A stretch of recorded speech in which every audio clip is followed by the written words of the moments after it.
What is it about haunted dolls that gets under people's skin? It might have something to do with the uncanny valley, as they look almost human, but not quite. Whatever the reason for our fascination with them, here are some legends about dolls that are absolutely creepy. Maybe the strangest thing about supposedly haunted dolls is the fact that so many people want to see them. Consider Mandy, a vintage doll currently exhibited at the Quinnell Museum in British Columbia. Mandy was donated to the museum in 1991, and she was already well-aged by that point, with a cracked porcelain face and a ripped cloth body. While the staff has given her some clean new clothes, her eerie visage alone is time-worn and haunting, and this doll doesn't stop at atmospherics, as her donor reported odd sounds of a baby crying in her basement. Once Mandy was situated in the museum, staff claimed to hear phantom footsteps and also blamed the doll for missing office supplies. Visitors have also had creepy experiences with Mandy, with some claiming that her eyes follow them. Others swear they found Mandy's stuffed lamb on the floor, though it should be right next to her behind plexiglass. One report recounted in the Quinnell Observer involves a woman who tried to film Mandy. Though her camera worked just fine in other exhibits, it went haywire whenever she focused on the doll, and when she tried to play the VHS tape at home, it promptly jammed. Annabelle's reputation is so fearsome that she inspired an entire horror movie franchise bearing her name, though the real Annabelle is less immediately awful. She appears to just be a standard issue Raggedy Ann doll ready for cuddling, but don't be fooled, say some paranormal investigators. She's apparently so dangerous that she's been locked away in a case at Ed and Lorraine Warren's occult museum in Connecticut for years. The story goes that the doll was given to a student nurse back in the 1970s. The nurse and her roommate then noticed strange activity happening around the doll, as if it was moving and even writing messages like "help me" on scattered bits of paper. A psychic claimed that this was due to the spirit of a little girl named Annabelle.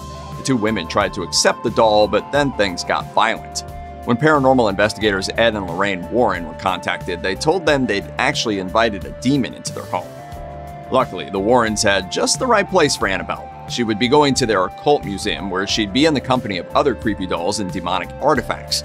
In 2019, the museum was closed due to zoning violations. Rumors spread that Annabelle had escaped, but the owner claims that she's still contained. For now. There was someone rocking in the chair with Annabelle!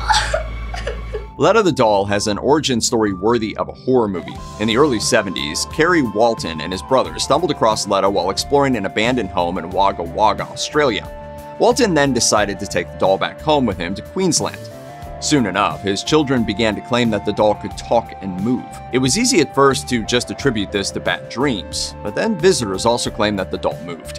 When dogs were around, Letta appeared to drive them into an aggressive frenzy, and some even attempted to attack the doll. According to Walton, he was unable to sell it. When he attempted to do so, he was physically unable to remove Letta from his car. All of that could easily be dismissed as a fantasy, but there are some real facts here that could unsettle even the biggest skeptic. Walton had the doll checked out by staff members at the Australian Museum, who told him that Letta is made out of wood, has glass eyes, and is crowned with real human hair. Perhaps he should consult with Annabelle's owner about the best doll containment cases. Just off the coast of Singapore sits a tiny island called Pulau Ubin. Amidst the abundant natural beauty, visitors can make their way to an old structure known as the German Girl Shrine. Inside, surrounded by offerings of cosmetics, is a Barbie doll with a surprising history. The German Girl Shrine is dedicated to the memory of a local girl who died before World War I. Her European parents owned a plantation on the island, giving the girl a uniquely privileged life that couldn't last. As the war began, British forces invaded the island and apprehended the family. As she ran from the soldiers, the teenage girl fell off a cliff to her death. Locals buried her and later exhumed her remains and stored them in an urn housed at the shrine. Over the years, the memory of the girl shifted until she became a local Taoist deity. The Barbie was placed there sometime in the 21st century after the urn containing the girl's remains was stolen. A local man says he was then visited in a dream by a white girl who told him to buy a Barbie doll from a local shop and install it in the shrine. Visitors now say that the spirit of the German girl resides in the Barbie. Those who bring a gift, like the cosmetics placed around the doll, are granted luck. Long before Annabelle hit the big screen, Chucky was frightening people worldwide beginning in 1988's Child's Play. Like Annabelle, he was also inspired by a very real and ominous toy. In 1904, Robert the doll was given to a boy named Robert Eugene Otto, who would later grow up to be a successful but eccentric painter living in what's now known as Key West's Artist House. Otto was just 4 years old when the family maid gave him a large doll dressed in a sailor suit. Even as he grew older, the boy would have conversations with Robert and insist that the doll have his own seat at the dinner table. Otto also reportedly had anger issues, though he blamed Robert for his tantrums. When Otto married, Robert was banished upstairs, where passers-by said he could be seen moving between different rooms. Otto eventually passed away, and the artist's house came under new ownership. The new residents claimed that they heard giggles coming from Robert, who still sat on the upper floor of the home.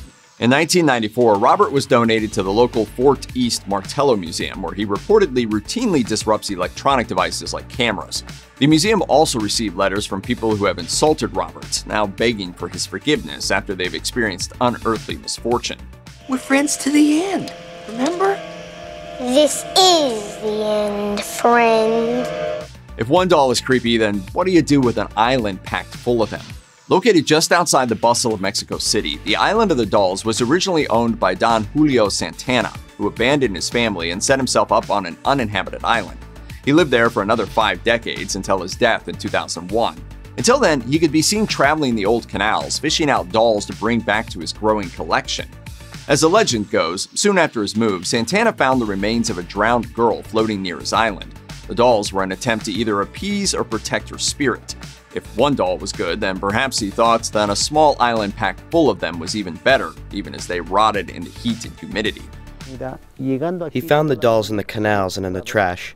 He started hanging them up to protect him and to try to scare away the spirit of the girl.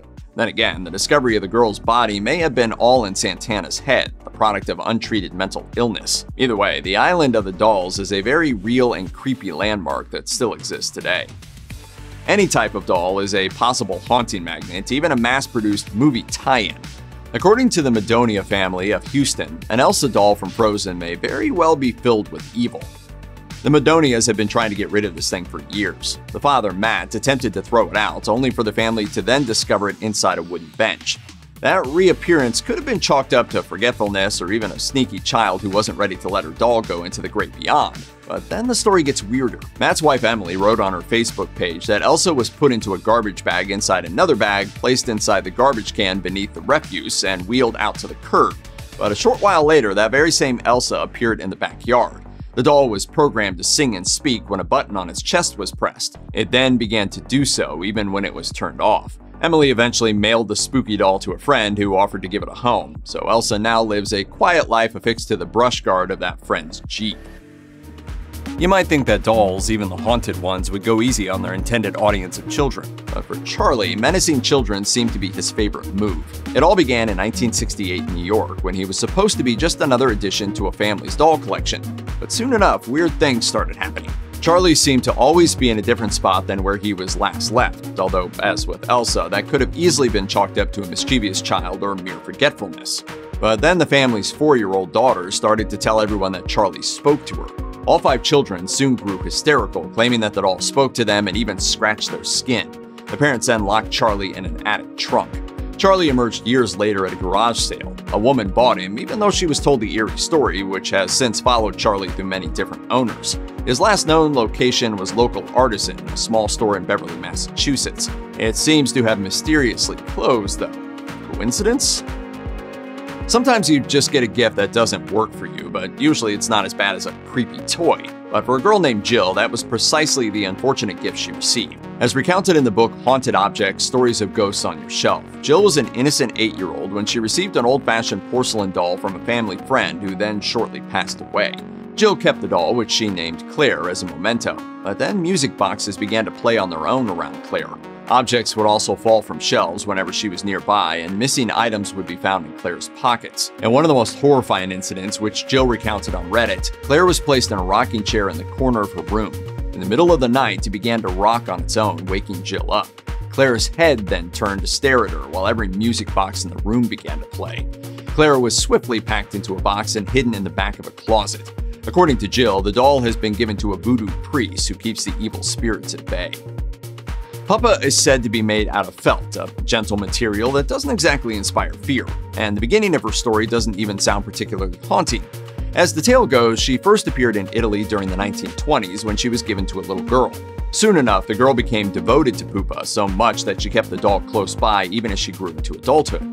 That all sounds perfectly charming, except when you consider that the original owner believed that Pupa was alive. She claimed that the doll could talk and even move on her own, even going so far as to save her owner's life. Eventually, the woman passed away. Pupa changed hands and is now living with another family in the United States. Pupa has reportedly gone a bit sour in her new digs. The current owners keep her in a case in which visitors claim to have seen a fog forming on the inside. People may even see messages written in the condensation, such as "Pupa does not like." One family member claims that she even began to walk. He tried to upload a video of the incident, but it was obscured by a veil with the message "Pupa no."